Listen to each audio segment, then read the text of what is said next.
Good morning and get ready with me. Today, while I get my makeup done, I want us to talk about women's power in ancient Greece. In ancient Greece, women generally did not have the social, political, or economic foundations to gain power within their society.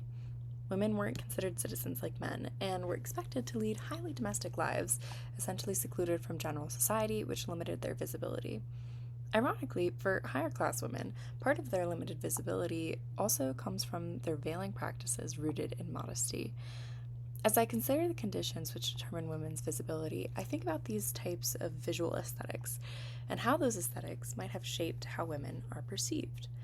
But what does beauty and the aesthetic choices of these ancient Greek women reveal about their potential power? We see characters in mythology like Aphrodite, the goddess of beauty and love, who contradicts the depicted lives of average Greek women and the type of beauty that was expected from them to express or possess.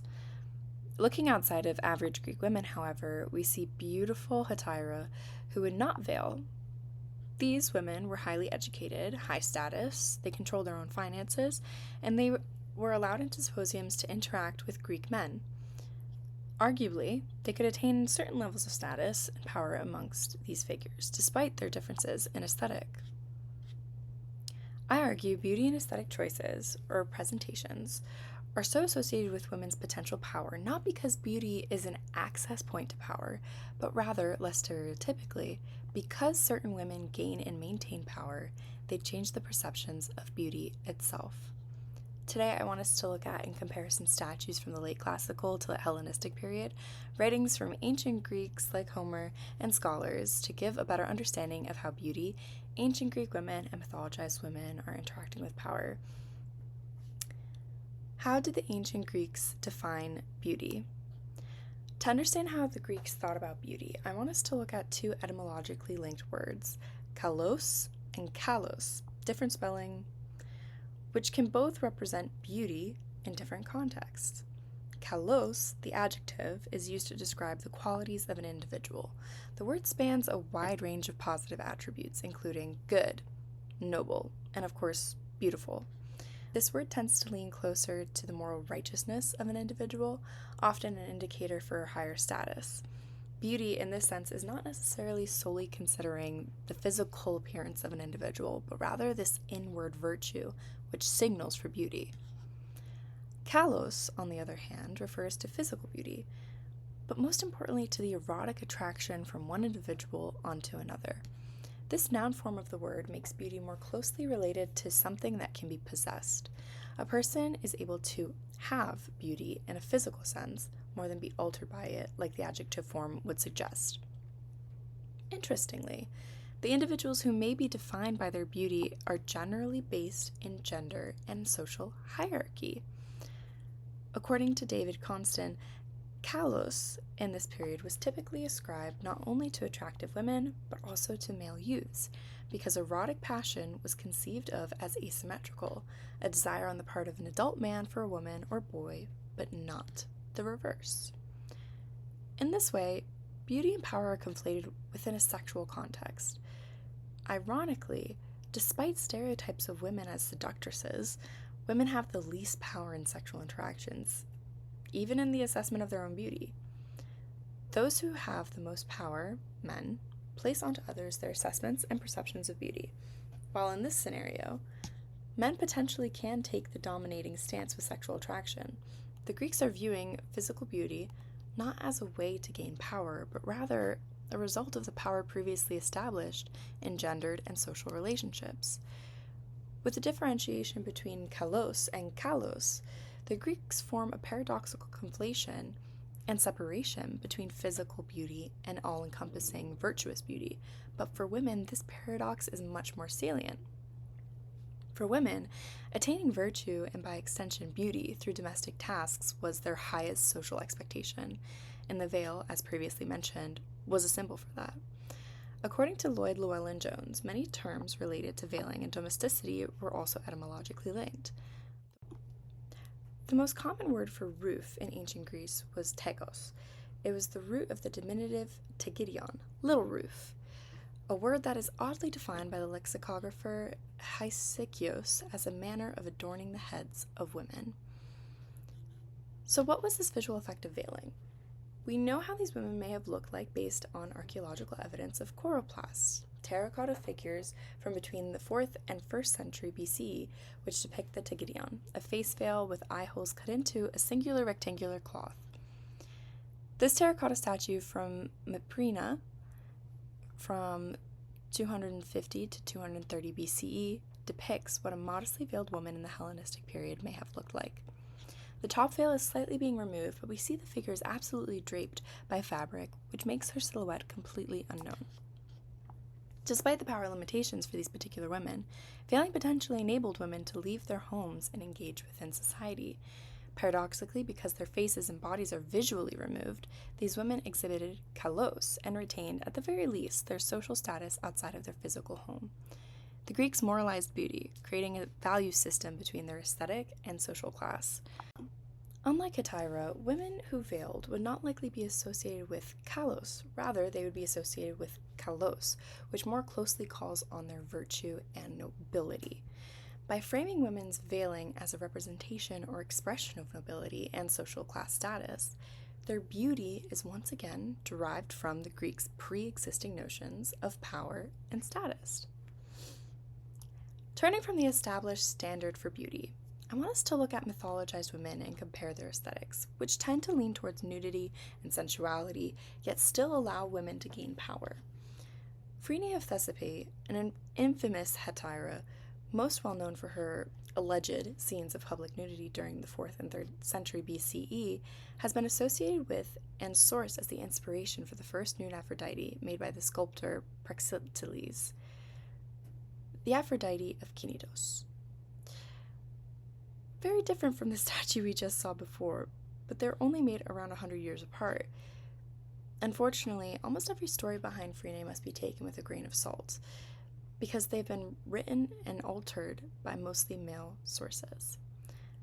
Yet there are still some truths to pull from certain stories, and the implications of what was being written about Phryne.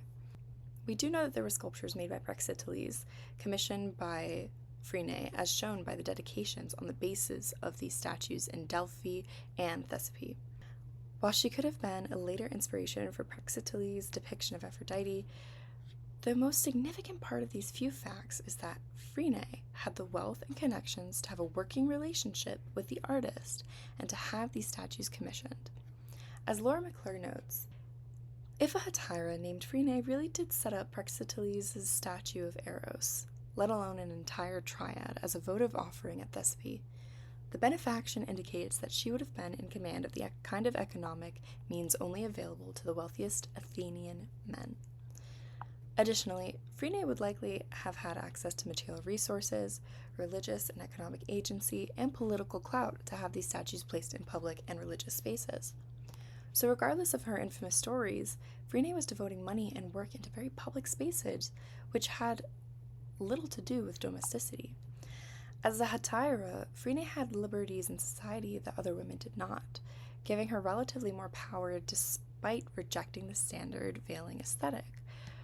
While some stories suggest her nudity imposed great powers onto people, I argue that she contained other forms of power, which may have created a lasting impact in the arts world, which is devoted to aesthetic and visuals. These statue dedications are real, tangible sources that show Phryne was contributing to the arts, not only as a potential model, but as a patron. Being a patron and then becoming a legend to the arts requires money and social mobility, which an average Greek woman would not likely be able to attain. After the stories and legend of Phryne began to take root, depictions of Aphrodite also seemed to change. At around 400 BCE and the creation of the Aphrodite of Knidos, the use of live models and respectable female nudes had a corresponding increase. These nude depictions likely would have been inspired by hetaira, like Phryne, which inherently suggests that real women in Greece would have been inspiring nude depictions of women, becoming more literally visible without over-sexualization.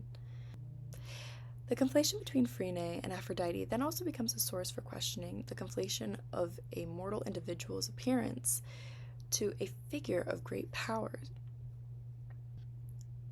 If Phryne may have inspired, at least in legend, the first nude image of Aphrodite, what was happening before, and what was happening after Aphrodite was depicted this way? Looking at her stories and how she is depicted over time, we can see the notions around physical and aesthetic beauty are unstable, but there must be something with her power that is retained regardless of her beauty. Homer in the Archaic period describes Aphrodite with snow-white breasts, being clothed with heavenly garments and gold ornaments. Homer emphasizes both Aphrodite's internal and external beauty with her material body and clothing. Clearly, there is a difference between Aphrodite and the average Greek woman, as described before, but her level of beauty is part of her status and power. The judgment of Paris, as depicted in the fragments from the epic poem Cypria. Paris must decide which goddess between Athena, Aphrodite, and Hera is the most beautiful. As Constant notes, the term kalos is attributed to Aphrodite, but not other goddesses. Therefore, the idea of physical attractiveness is applied to Aphrodite, while the other goddesses must be beautiful in the aesthetic sense. While this trial with Paris seems reductive to all the goddesses, this beauty competition is actually just another conflation of beauty and power. Rather than assessing the goddesses on their physical appearance, they all offer him bribes, which Paris then chooses Aphrodite because she offers love and Helen, the most beautiful woman in the world. Aphrodite does not win because she is the most beautiful, even if she is the goddess of physical beauty and love.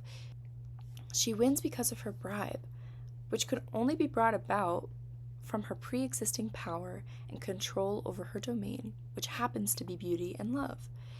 So even in this story, Aphrodite's beauty is not where she is gaining her power. She already has powers that set her apart from humans and is not being defined by her appearance, but rather what she can provide. The whole notion of physical beauty then becomes arbitrary, even for the goddess herself.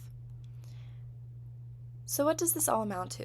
To later periods in ancient Greece, the Hellenistic period offers new depictions of Aphrodite, including the Venus de Milo, one of the most well-known statues of Aphrodite. I personally saw this in real life. But conversely, more women began wearing much larger and extensive veils. While both of these truths are occurring, it is important to note that these representations of women are showing how very different sides of the female social spectrum in Greece are maneuvering their particular aesthetics based on notions of beauty, which indicate and derive from their pre-existing access to power and status. Thank you so much for getting ready with me. I hope that you enjoyed this video, and I hope that you learned a lot about potential beauty and power for ancient Greek women. Thank you, and bye!